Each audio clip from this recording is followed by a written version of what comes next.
नमस्कार, मैं हूं आपके साथ हिमानी नैथानी। बुलेटिन में इस वक्त एक अहम खबर हम यहां आपको बता दें। वीएचपी नेता प्रवीण तोगड़िया ने मुसलमानों पर एक बार फिर विवादित लेख लिखा है। तोगड़िया ने कहा है कि अगर मुसलमान 2 से ज्यादा बच्चे पैदा करते हैं तो उनके खिलाफ आपराधिक मुकदमा चलना चाहिए। इसके साथ ही उन्होंने ये भी लिखा कि राशन, नौकरी और दूसरी शिक्षा की जो सुविधाएं हैं उन्हें भी उनसे छीन लिया जाना चाहिए। तोगड़िया का ये बयान आरएसएस के मुखपत्र ऑर्गेनाइजर में छपा है। उन्होंने ये लिखा है कि अगर 2 से ज्यादा बच्चे पैदा करने पर सजा नहीं मिली तो भारत जल्द ही मुस्लिम राष्ट्र हो जाएगा। इसी खबर पर और विस्तार से हम बात करते हैं। हमारे राजनीतिक संपादक अमिताभ सिन्हा इस वक्त न्यूज रूम से हमारे साथ जुड़ चुके हैं और इस पर विस्तार से बात करने के लिए। अमिताभ, किस तरह से देखें इस बयान को, क्या मायने निकाले जाए इस बेतुके बयान के? देखिए, ये संघ हो चाहे वीएचपी, ये उनकी एक कोर आइडियोलॉजी का हिस्सा है यूनिफॉर्म सिविल कोड।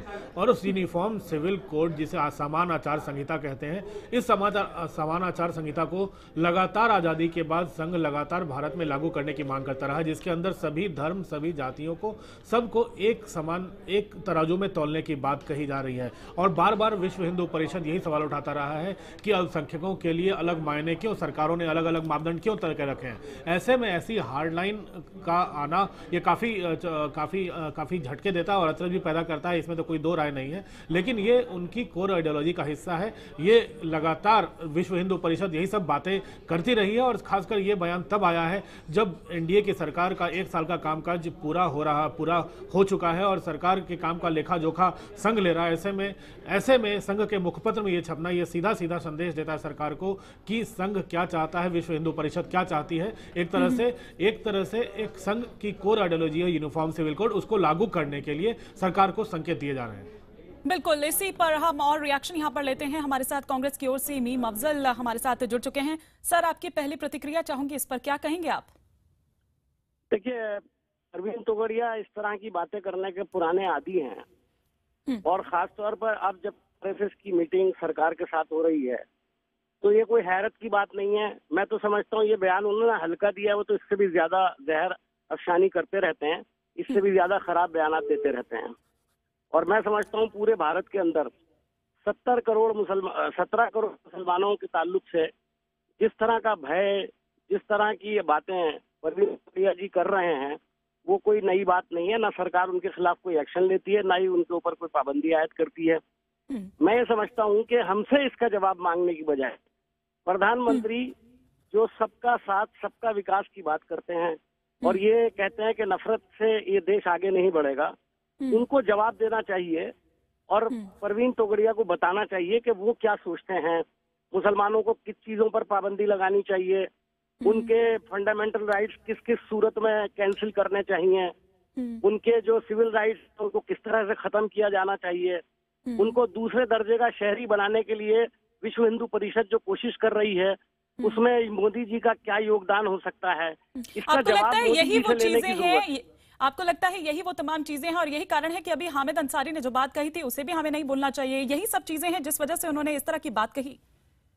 देखिए, हामिद अंसारी साहब ने ओवरऑल 90% जो अपनी स्पीच है वो उन्होंने मुसलमानों को मशवरा दिया है कि उनको किस तरह भी करना चाहिए। उन्होंने कहा कि सबके साथ मिलकर के देश के कॉन्स्टिट्यूशन और डेमोक्रेसी के दायरे में अपने राइट्स को लेने के लिए कोशिश करना चाहिए। और जो सबका साथ, सबका विकास का नारा, जिसको उन्होंने बहुत अप्रिशिएट करते हुए कहा है, उसके अंदर हिस्सेदारी के लिए अपने आप को इंश्योर करना चाहिए और हुकूमत को भी चाहिए कि वो मुसलमानों को इसके अंदर शामिल करे। मैं समझता हूँ कि उन्होंने जो बात कही है वो बिल्कुल सही पर्सपेक्टिव में कही है। अभी मुझे ये खबर मिली है कि वाइस प्रेसिडेंट ऑफिस से जो माइनॉरिटी मिनिस्ट्री है उसने उस स्पीच की कॉपी मांगी है। ये इतना भोलापन सरकार ना दिखाए। हम जानते हैं कि वाइस प्रेसिडेंट की स्पीच वाइस प्रेसिडेंट की ऑफिशियल वेबसाइट पर हिंदी, अंग्रेजी और उर्दू तीनों जबानों में मौजूद है और सरकार के पास वो पूरी स्पीच मौजूद है। लेकिन स्पेशली वाइस प्रेसिडेंट ऑफिस को अप्रोच करके इस तरह की बात करना कि वो स्पीच की असल कॉपी हमको दे दीजिए, ये इस बात को दर्शाता है कि मुसलमानों के ताल्लुक से कोई भी जरा सी बात अगर पॉजिटिव करने की कोशिश करे तो उसको कटघरे में खड़ा करने की कोशिश की जाए। बिल्कुल, और माफ कीजिएगा, जी, कुछ लोग इसमें और घी में तेल डालने का काम कर रहे हैं। बिल्कुल, कुछ जो और लोग controversy ऐसे नहीं हैं जो है, कि उसको इसमें controversial बनाने की आग कोशिश में कर रहे घी हैं। डालने की कोशिश कर रहे हैं, क्योंकि ये इस तरह की कोई पहली बात नहीं है। शुक्रिया करेंगे मीम अफजल साहब का हमारे साथ जुड़ने के लिए। लेकिन हमारे साथ साथ इस वक्त मुस्लिम धर्मगुरु फिरंगी महली भी जुड़ चुके हैं। मैं आपका इस पर प्रतिक्रिया चाहूंगी, क्या कहना चाहेंगे आप इस पर? मैं किस मसले पे? सर, प्रवीण तोगड़िया जी ने ये कहा है कि 2 से ज्यादा बच्चा पैदा करना दंडनीय अपराध बनना जी, जी जी। नहीं, ये बयान उनकी आदत है इस किस्म के बयानात देने की। सवाल ये है कि जो कानून मुल्क में तमाम हिंदुस्तानियों पे नाफिज होता है, इम्प्लीमेंट होता है, वही मुसलमानों पर होता है। और सबको ये समझना चाहिए कि जाहिर सी बात है इस मुल्क में मुसलमान भी उसी तरीके का शहरी है जैसे किसी भी दूसरे मजहब का है। तो जो कॉन्स्टिट्यूशन ने हमें इख्तियार दे रखा है वो इख्तियार हमसे कोई ले नहीं सकता। और वो इख्तियार ये है कि हम अपने पर्सनल मामलात में अपनी पर्सनल लॉज पर पूरी तरीके से अमल करने के लिए आज़ाद हैं। लिहाजा हमसे ये राइट छीनने का इख्तियार किसी को नहीं है। इस वजह से इस किस्म के किसी भी बयान को हम लोग मुकम्मल तौर पे खारिज करते हैं। चलिए, शुक्रिया हमारे साथ जुड़ने के लिए। हमारे राजनीतिक संपादक अमिताभ सिन्हा लगातार न्यूज रूम से हमारे साथ बने हुए हैं। अमिताभ, इस तरह की बात, एक तरफ सबका साथ सबका विकास की बात होती है, लेकिन वहीं जब दूसरी तरफ इस तरह के लेख आते हैं, इस तरह के बेतुके बयान आते हैं, क्यों नहीं एक्शन लिया जाता है और क्यों मायने बदल जाते हैं अल्पसंख्यकों के लिए?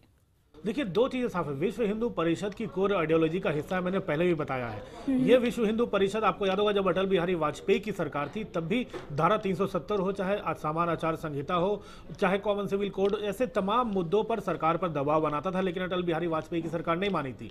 अब भी चाहे वो नरेंद्र मोदी की सरकार हो, पिछले 1 साल में ऐसी कोई बात नहीं कही है सरकार ने। हालांकि बेतुके बयान आते रहे, लेकिन प्रधानमंत्री नरेंद्र मोदी ने सबको शांत करने की कोशिश की है। लेकिन विश्व हिंदू परिषद का बयान आया है। सरकार क्या करती है क्या नहीं करती है सरकार के कामकाज पर देखना चाहिए, लेकिन सबकी जबान सरकार ने यह साफ संदेश दे दिया कि ऐसे बयान बर्दाश्त नहीं है। ये प्रधानमंत्री ने भी बार बार कहा है अपने सांसदों को, तो जाहिर तौर पर ऐसे बयानों को कोई सरकार गंभीरता से न ले रही है। बिल्कुल, शुक्रिया करेंगे हमारे राजनीतिक संपादक का इस तमाम जानकारी के लिए, विस्तार से चर्चा के लिए, हमारे साथ जुड़ने के लिए।